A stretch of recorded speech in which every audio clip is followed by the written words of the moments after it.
देखिए, हमारा भारतीय संविधान भी अभिव्यक्ति की पूरी आज़ादी देती है और लोकतांत्रिक व्यवस्था में भी सभी को अपने विचार रखने की खुली छूट भी है। लेकिन इसका मतलब ये नहीं है कि किसी का दुरुपयोग किया जाए। ट्विटर संचार का एक अच्छा माध्यम है, लेकिन उस ट्विटर पर दिए गए वक्तव्य से यदि कहीं किसी प्रकार का विद्वेष पैदा होता है, किसी प्रकार की जाति उन्माद, हिंसा या कोई दुष्प्रवृत्ति दिखाई पड़ती है, तो स्वाभाविक रूप से ऐसे मामले को कानून संज्ञान लेता है और प्रभावी कानूनी कार्रवाई करके ऐसे बेअंदाज अभिव्यक्ति पर रोक लाने का काम किया जाता है। सरकार किसी भी कठोर कार्रवाई करने से पीछे नहीं हटेगी। सर, ये भी है कि जैसे चुनाव आ रहा है, जो आपके सहयोगी हैं भाजपा पर प्रेशर बनाने का काम कर रहे हैं। पहले निषाद पार्टी और अपना दल की तरफ से कुछ डिमांड की गई। कल रिपब्लिकन पार्टी ऑफ इंडिया के जो अध्यक्ष हैं रामदास अठावले, उनकी तरफ से कहा गया कि अगले चुनाव में उन्हें 10 सीट यूपी में चाहिए। तो इस तरह की जो प्रेशर पॉलिटिक्स हो रही है, जो आपके सहयोगी हैं उनको साथ लेकर चलना कितना मुश्किल हो सकता है? देखिए, सभी अपनी अपनी राजनीतिक पार्टियों के प्रमुख हैं। हम उनके किसी विचार पर रोक नहीं लगा सकते हैं, लेकिन लोकतंत्र में ये अच्छी परंपरा नहीं है। मुद्दों पर सरकार में कोई हिस्सेदार बनता है, मुद्दों पर ही वो अलग होता है, पर सीट और कुर्सी ये बहुत मायने नहीं रखती है। ये तो सौदेबाजी कही जाती है। राजनीति में सौदेबाजी को व्यवहारिक रूप से और नैतिक रूप से अच्छा नहीं माना जाता है। इसलिए यदि किसी को कोई एतराज है तो मुद्दों पर बात करें, और मुद्दों पर अगर असहमति है तो हम समझते हैं वो जायज हो सकती है। लेकिन सीट और कुर्सी, पद, यह किसी भी गठबंधन का अंदरूनी मामला है। बयानबाजी के माध्यम से यह नहीं सुलझाया जा सकता है, बल्कि ऐसे मामलों में यदि कहीं किसी बात पर कुछ किंचित मतभेद है या उनकी चाहत के अनुरूप गठबंधन काम नहीं किया है, तो आपस में बैठ करके ऐसे मामले को सुलझाने का प्रयास करना चाहिए।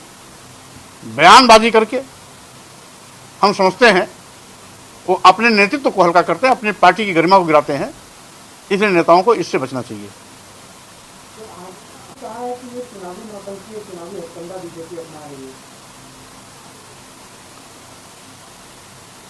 अब सुश्री बहन मायावती जी को तो खुश होना चाहिए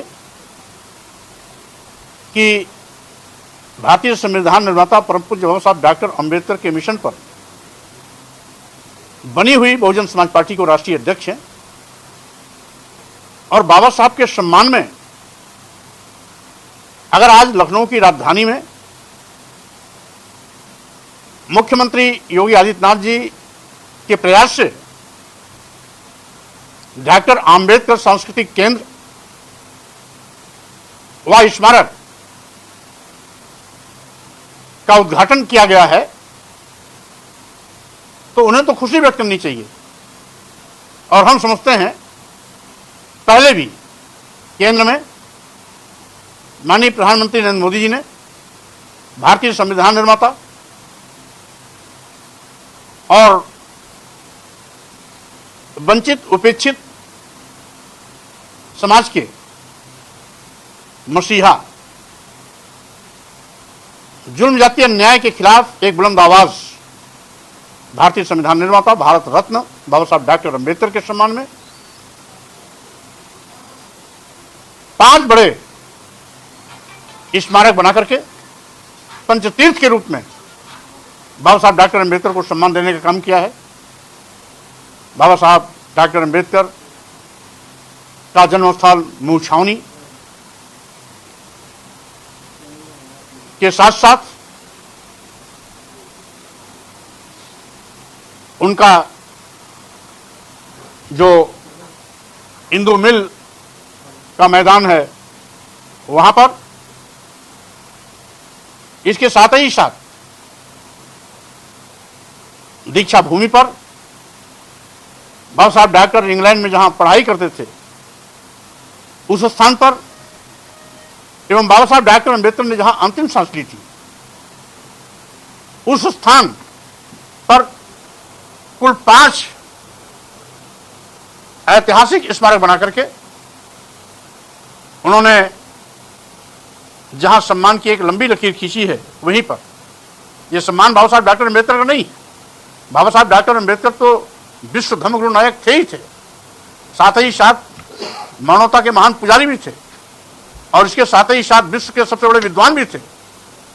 तो सम्मान तो उनके पीछे चलता है, लेकिन यह सम्मान बाबा साहब डॉक्टर अम्बेडकर को मानने वालों का है, जो आज करोड़ों करोड़ों गरीब, मजलूम, दलित, पिछड़े, उपेक्षित, वंचित समाज के लोग उनके अनुयायी हैं।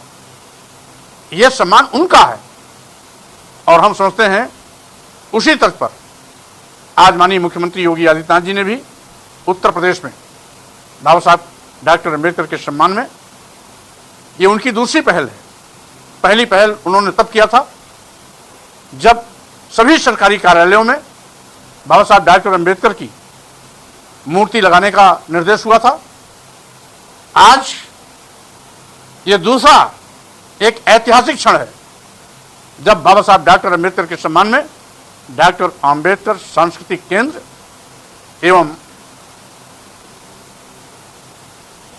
प्रेरणा केंद्र के रूप में आज इसका शुभारंभ किया जा रहा है।